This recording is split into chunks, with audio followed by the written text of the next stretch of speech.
بسم اللہ الرحمن الرحیم ایاک نعبد و ایاک نستعین۔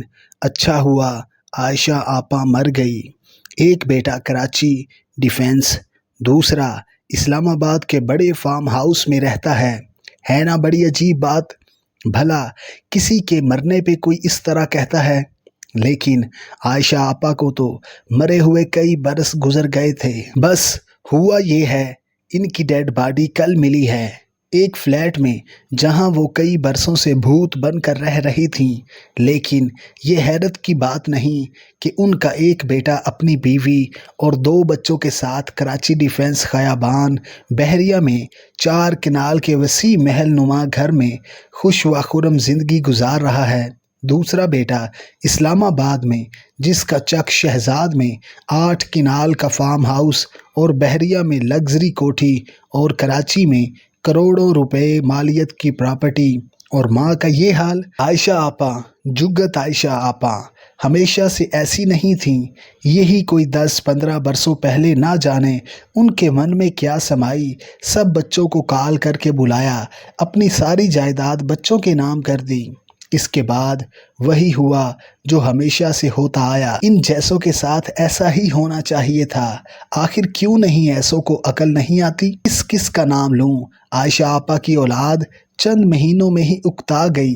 عائشہ آپا ایک دن طلعت حسین صاحب کے آگے پھٹ پڑیں، زاروں کی طرح روتے ہوئے کہنے لگیں کہ دن میں کئی بار سارے بچوں کو فون کرتی ہوں، لیکن وہ کال اٹینڈ ہی نہیں کرتے۔ کبھی کبھار اٹھا بھی لیتے تو کہتے 2 منٹ ٹھہریں، ابھی کال کرتا ہوں، اور وہ 2 منٹ پہلے گھنٹوں، پھر دنوں، پھر ہفتوں اور پھر مہینوں پر محیط ہو جاتے۔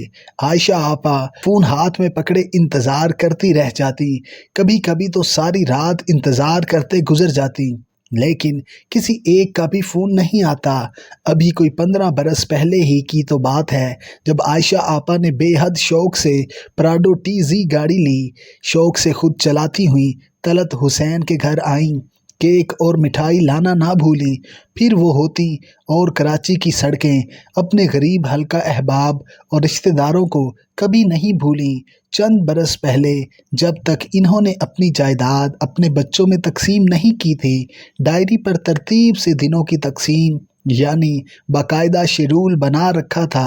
روزانہ کسی نہ کسی غریب اور نادار کے گھر جانا، ان کے لیے راشن اور نقدی، بچوں کے سکولوں کی فیسیں، نہ جانے کتنے نادار خاندانوں کے تو باقاعدہ وظیفے لگے ہوئے تھے۔ پھر ایک دن سب کچھ بدل گیا، اپنی جائیداد اپنے بچوں کے نام کر دی۔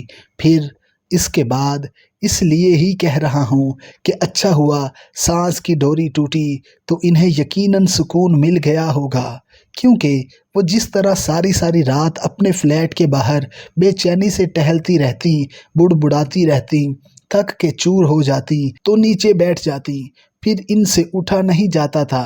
اب تو وہ اچانک چیخیں مار کر رونے لگ جاتی۔ جب انہیں اپنی اس حالت کا خود احساس ہوتا، ایک دم سے چپ کر جاتی۔ پڑوسی بیچارے ان کے قریب آتے تو یہ انہیں زور سے ڈانٹنا شروع ہو جاتی، لیکن گزشتہ کافی دنوں سے وہ اس احساس سے بھی عاری ہوتی جا رہی تھیں۔ کچھ ہفتوں سے انہوں نے رات کو بھی فلیٹ سے باہر آنا چھوڑ دیا۔ کبھی کبھار چند منٹوں کے لیے دکھائی دیتی، پھر پاؤں فریکچر کروا بیٹھی۔ پھر خاموشی، اس بار جب خاموشی خاصی طویل ہو گئی، اور پھر جب فلیٹ سے عجیب سی بدبو بھی آنے لگی، عائشہ آپا کو تنہائی نے مار دیا۔ سبق سیکھنا چاہیے، جب تک آپ کے ہاتھ پاؤں ٹھیک کام کر رہے ہیں، جائیداد بچوں کے نام نہ کیجیے، چاہے وہ کتنے ہی ترلے کریں۔